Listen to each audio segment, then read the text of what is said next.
You know, with the EFF, there's always allegations that the EFF is a racist organization towards white people. But is it so? Is it really a racist organization? Well, I want you guys to hear from a white person.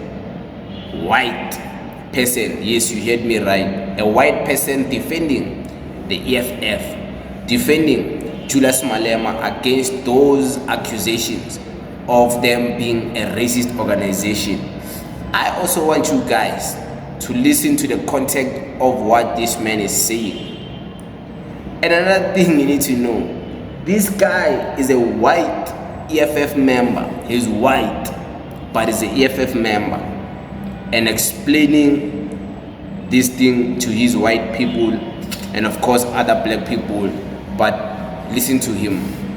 You know, I've noticed a trend, and that is that when the EFF, or us members of the EFF, when we maybe use the term a white racist or a white monopoly capitalist, some people unfortunately think that somehow this is referring to all white people.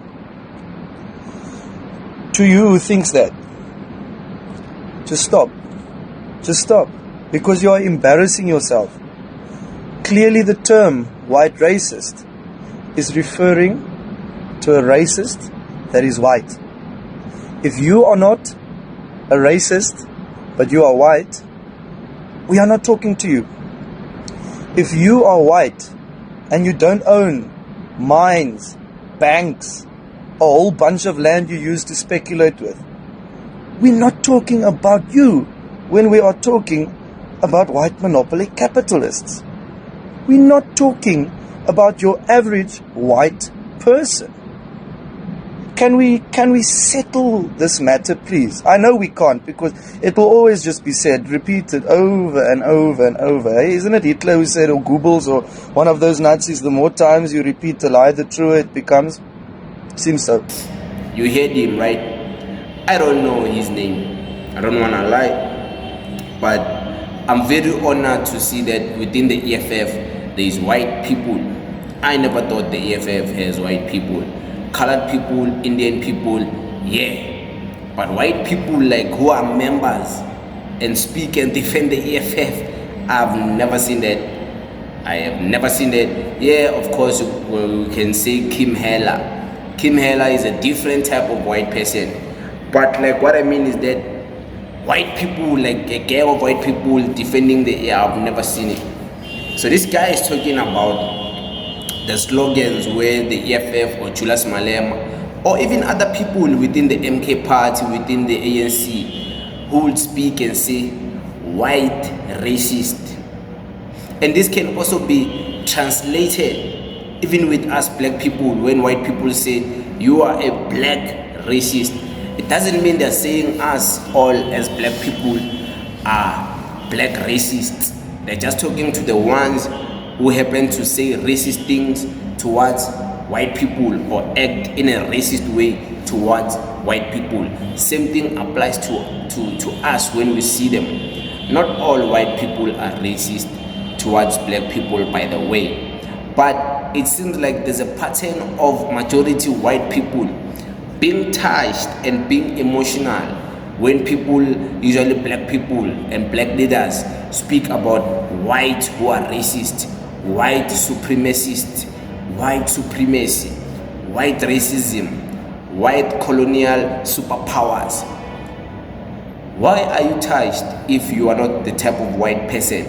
That means for you to be touched, you are also internalizing this thing, because you know they are also talking about you. So why else would you be bothered when someone says something that you are not?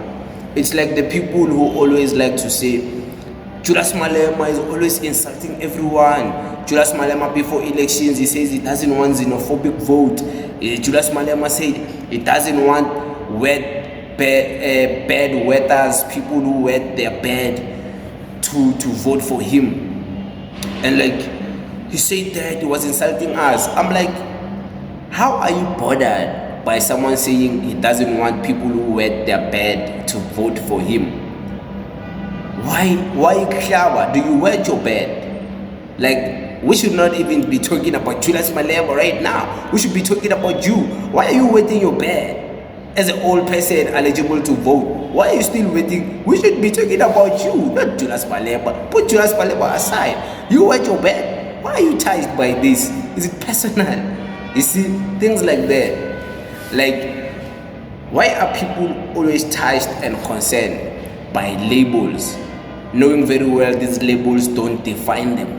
These labels don't mean who they are. Why are you touched? You know, it's like me when people say, this and Q, your father is this, he's come from a foreign country, he's a foreigner, you are where. I'm like, okay, I know me, I know myself, so I don't get touched. I don't get touched like, okay, I'm a foreigner, okay. I even wear it in my sleeve, like, oh, that's my new nickname, but I know who I am, I know where I come from. My people know me, they know where I come from. So I don't get touched by things that don't bother me, things that are not affecting who I am. It's just things that people talk about. So why are white racist? Or white people bothered when black people talk about a white racist? And bear with me, there's certain things the EFF say that come across as racist towards white racists, not white people as a generalized. The EFF is always precise. It's always saying white monopoly capital, white racists, white DA, what. They will never say white people, what. White. They will always be specific what type of white people are they talking about, and that specification and identification of what you are diagnosing or talking about is really important, because you get to defend yourself and say, no, I didn't say all white people, I said the white racist. So why are you touched? Are you a white racist? So you can also use that to your advantage in an argument or in a debate where people are trying to attack you using the things you've said against you. So yeah, man, I agree with this white guy. I don't know this white guy. I don't know how white he is. I don't know if maybe he's a colored or something. I don't know, but he's white. You can see he's white. It's like that white guy who speaks Zulu, who represents the DA in KZN. What is his name? I forgot his name. That guy is cool. The white guy from the DA, that white guy who is in KZN speaking Zulu. I think he's like a counselor or something. That guy is cool, man. That guy is cool. He's the coolest guy I've ever seen. The coolest white person I've ever seen. He's cool, that guy. But yeah, man, it is what it is. We thank you very much.